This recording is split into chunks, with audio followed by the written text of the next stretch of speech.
नमस्कार, मैं हूं गरिमा और आप देख रहे हैं थर्ड आई न्यूज। आइए जानते हैं खबरों को विस्तार से।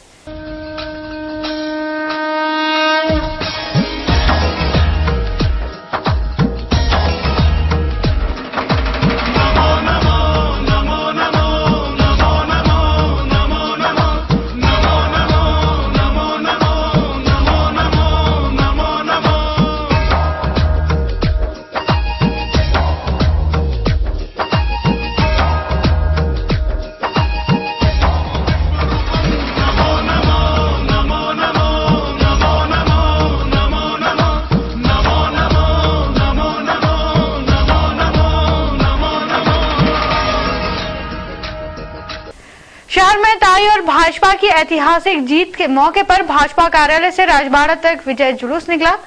इस दौरान ताई ने शहरवासियों का आभार व्यक्त किया, वहीं शहरवासियों ने ताई की जीत पर बधाई दी। शहर में भाजपा का विजय परचम फहराए जाने के बाद ताई की रिकॉर्ड जीत कार्यकर्ताओं ने कर भाजपा कार्यालय पर खुशी मनाई और यहीं से ताई का विजय जुलूस निकाला।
देश भर और शहर के चुनाव परिणामों के बाद भाजपा कार्यालय पर जबरदस्त उत्सवी माहौल नजर आया, जहां कार्यकर्ताओं ने जमकर भाजपा की जीत की खुशी में ठुमके लगाए।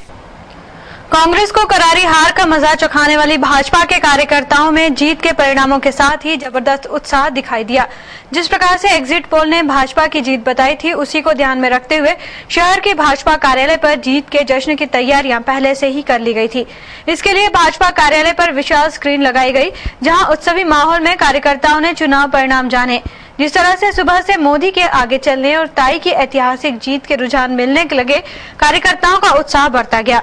इस दौरान महिला कार्यकर्ताओं में भारी उत्साह नजर आया और वे खुशी के मारे नाच उठी।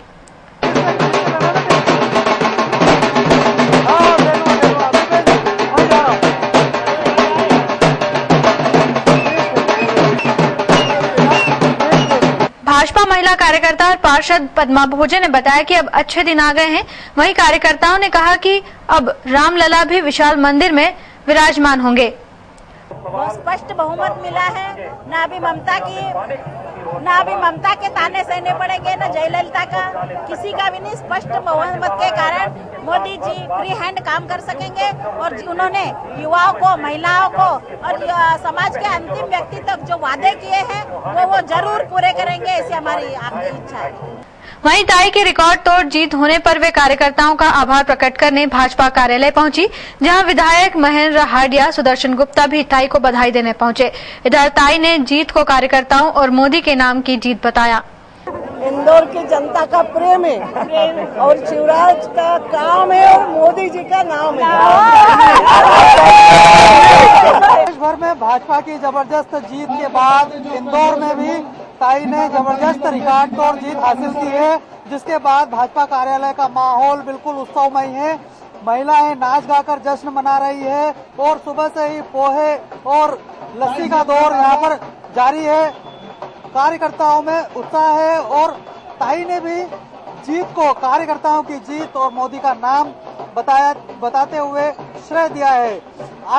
आम लोगों का मानना है अच्छे दिन आने वाले हैं, लेकिन भाजपा कार्यकर्ताओं का कहना है कि अच्छे दिन आ चुके हैं। लोकसभा चुनाव में ऐतिहासिक हार का सामना करने वाले कांग्रेस के सत्यनारायण पटेल ने हार का कारण बताते हुए कहा कि कांग्रेस अपनी नीतियों को जनता तक पहुंचाने में असफल साबित हुई, लेकिन कांग्रेस ने आर्थिक मंदी के दौर में भी प्रदेश की भाजपा सरकार को आर्थिक मदद करने में कोई कसर नहीं छोड़ी। लहर नहीं बनती आप? नहीं, लहर भारतीय जनता पार्टी की भी नहीं थी, मोदी की भी नहीं थी। हमारी एंटी कम्युनिटी और हमारी एंटी कम्युनिटी कांग्रेस पार्टी सरकार की देश। और दूसरा, हमने जो जनता को दिया जो योजना थी वो हम जनता तक हम पहुंचा नहीं पाए, ये हमारी एक कमी है। मैंने देश आज इतनी योजना जनहित में सार्वजनिक हर सेक्टर में, चाहे शिक्षा के क्षेत्र में हो, शिक्षा अभियान हो, खाद्य सुरक्षा भी हो, घर गारंटी योजना हो, राजीव गांधी स्वास्थ्य मिशन हो जिसमें 108 एम्बुलेंस से लेकर तमाम चीज़ें पेंशन योजना हो, JNURY हो, धनराशि की कोई कमी न रही भारत में विश्व मंदी के दौर विश्व मंदी के दौर में, और ये खत्म नहीं कर पाए। मैंने जो एजेंसी को दिया राज्य सरकार को, नगर निगम को, खत्म नहीं कर पाए। आज भी बैलेंस जो समय सीमा पर, तो वो कोई कमी नहीं रही।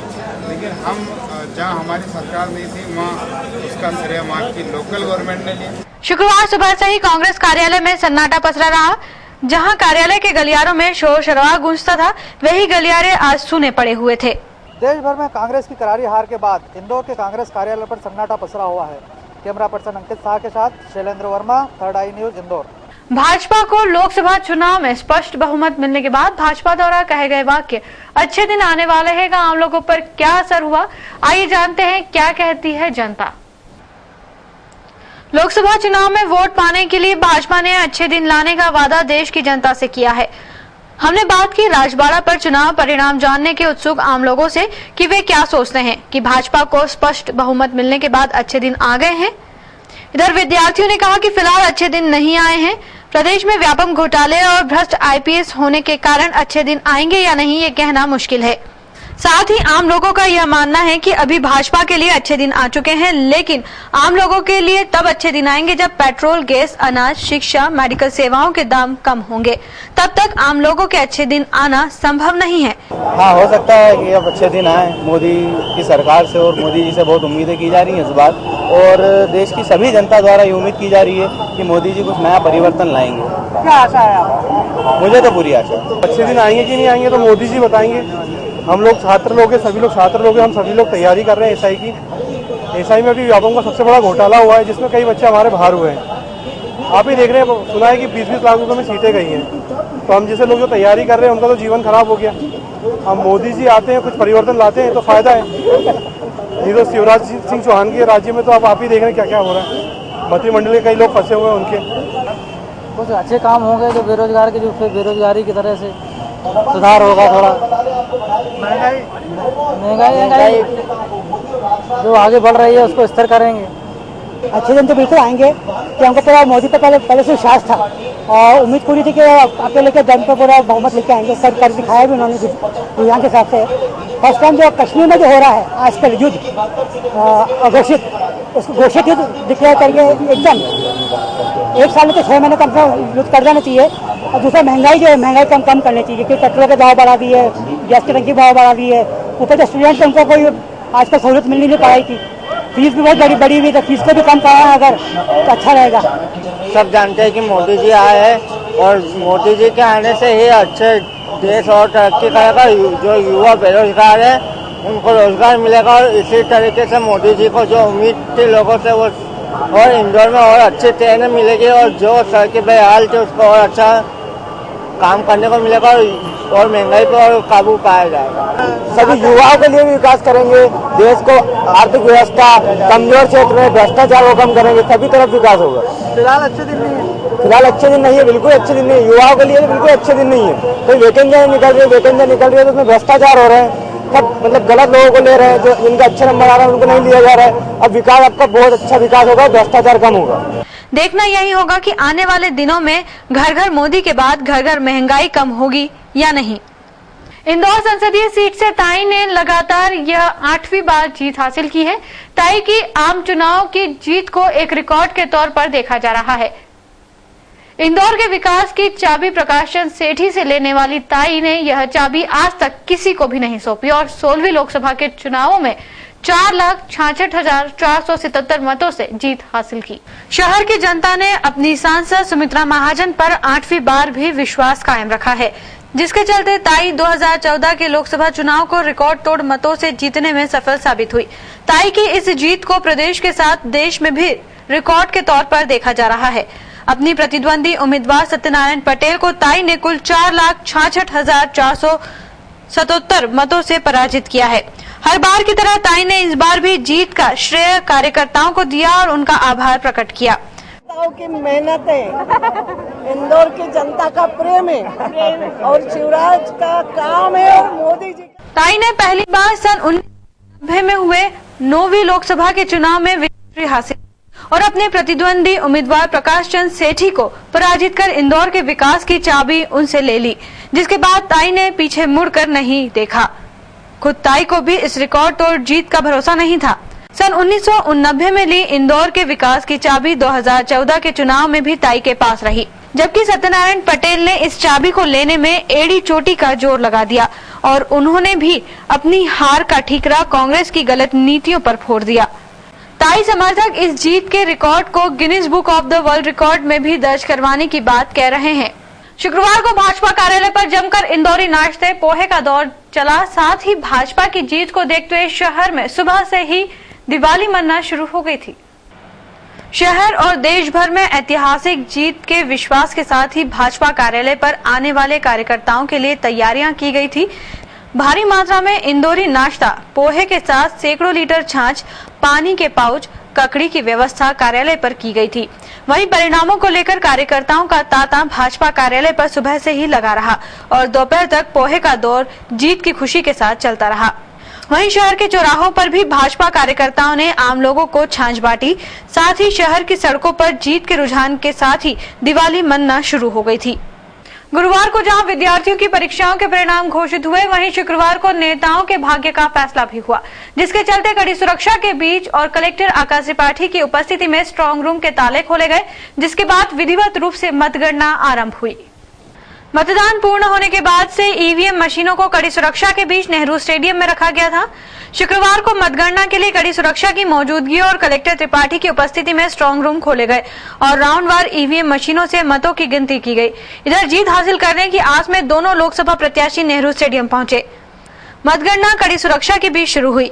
नेहरू स्टेडियम पर सुरक्षा के लिए पुलिस ने पूर्व में ही पुख्ता तैयारियां कर ली थी, जिसका असर शुक्रवार को नेहरू स्टेडियम के बाहर नजर आया। वहीं दोनों पार्टी के कार्यकर्ताओं को स्टेडियम सीमा के बाहर ही रोक दिया गया, जिससे स्टेडियम पर किसी भी प्रकार की गहमा गहमी नहीं हुई। डीआईजी राकेश गुप्ता ने बताया कि स्टेडियम और मतगणना स्थल के आसपास कड़ी सुरक्षा व्यवस्था की गई है। राजनीतिक दल स्टेडियम परिधि के बाहर जश्न मना सकते हैं, लेकिन स्टेडियम के सभी रास्तों पर बैरिकेडिंग कर प्रवेश दिया जा रहा है। देखिए, इस बार व्यवस्थाओं में विस्तृत रूप से ये तैयारी की गई है कि सभी मतगणना कक्षों में मतगणना एजेंट अपनी सुविधाजनक तरीके से जा सकें। इसके हेतु सबके लिए अलग अलग एक्टिविटी रखी गई है। सब लोग अपने अपने रास्ते से अंदर जा रहे हैं। शासकीय कर्मचारी भी अपने अपने कक्षों में पहुँच चुके हैं और एक अच्छी सुरक्षा व्यवस्था मतगणना स्थल पर भी है और इसके अलावा शहर में भी सुरक्षा व्यवस्था। कितने बल लगाए हैं आपने? लगभग 716 आदमी आज डिप्लॉयड हैं इस सुरक्षा। और शहर में भी अलग अलग स्थानों पर शहर में भी सभी संवेदनशील क्षेत्रों में रहेंगे और जहाँ जहाँ घोषणा है 6 स्थल हमारे ऐसे हैं जहाँ घोषणा है, उन सब जगह भी बल हमारा तैयार है।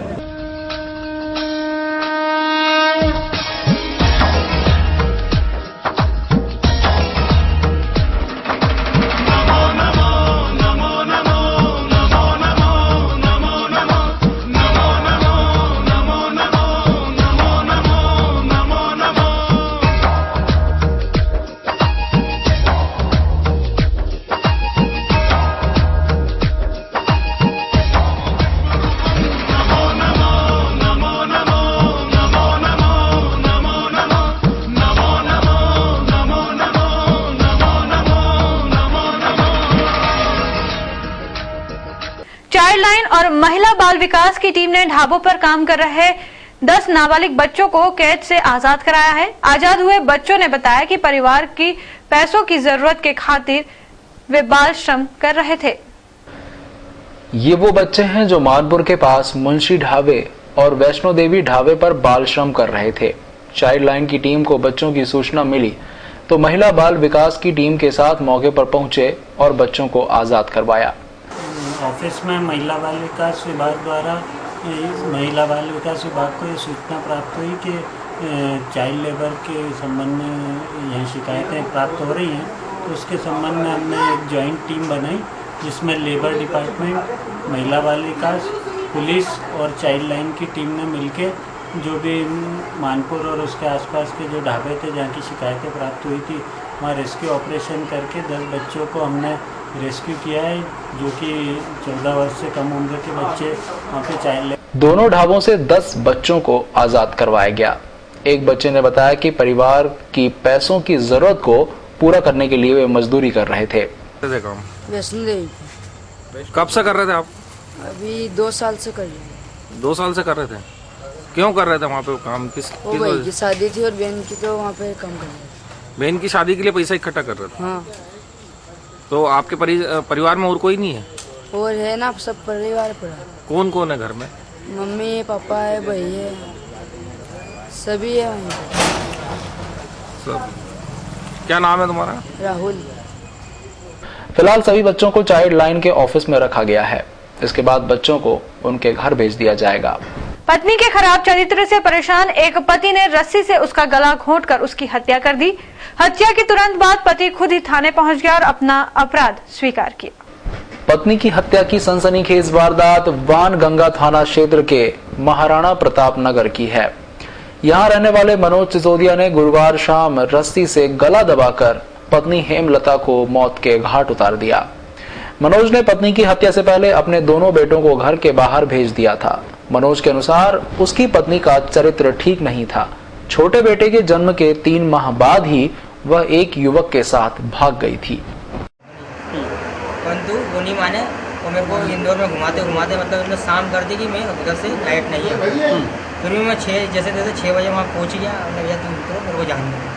तो फिर मेरे ससुर बोलता है चलो खेत पे जा देते हैं। मैं जा रही हूँ, मैं खेत पे क्या करूँगा? बस ऐसे ही करके मतलब मेरा समय बर्बाद करा उन्होंने और नाइट मेरी हाल कर नाइट हाल कर और सुबह फिर आज सुबह कल। अच्छा, फिर तुम उसे यहाँ लिया? फिर क्या हुआ यहाँ?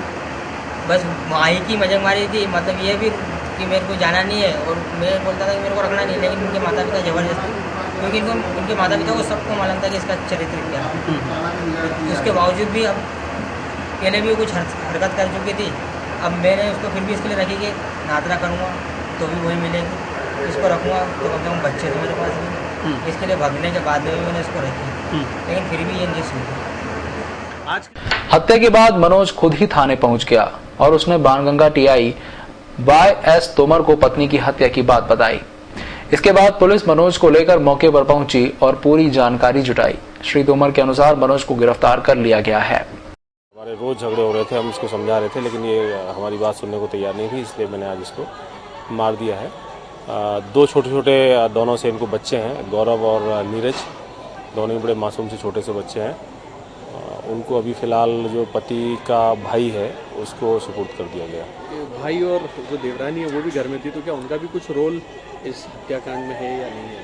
नहीं, उनका कोई रोल इसमें अभी तक सामने नहीं आया है। फिर भी इस बात की जांच की जा रही है कि कहीं कोई इन्वॉल्वमेंट है तो नहीं, लेकिन अभी तक कोई ऐसी बात सामने नहीं आई। क्या पति गिरफ्तार हो गया सर?